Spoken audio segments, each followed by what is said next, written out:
Today I'm unboxing the LUXE Bidet Neo 185 Plus, and right out of the box you get everything you need for installation: your bidet attachment, the hoses, mounting hardware, and the instruction guide.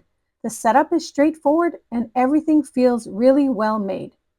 To install it, you don't have to completely remove your toilet seat. Just slightly loosen the existing screws enough to lift the seat and create space.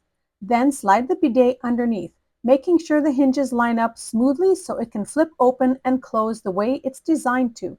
Before tightening everything down, check that it sits evenly and moves freely. Once it's aligned perfectly, go ahead and secure the screws. Next, I'm disconnecting the water line from the toilet tank.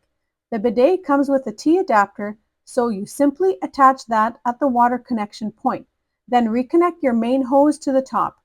After that, hook up the included bidet hose to the T adapter and to the bidet itself.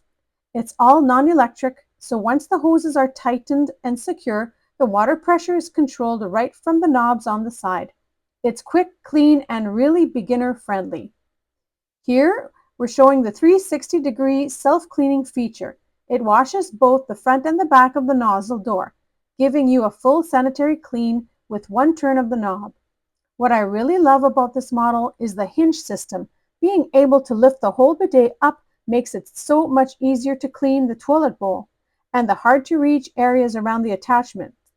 It's a big upgrade from traditional fixed bidet designs. And now you can see the feminine wash in the front and the rear wash function in the back. Both are gentle, controlled, and easy to adjust with the ergonomic knob. It's comfortable, it's effective, and honestly such a great addition to our bathroom. Thank you to the LUXE Bidet for sending me the Neo 185 Plus. I absolutely love it.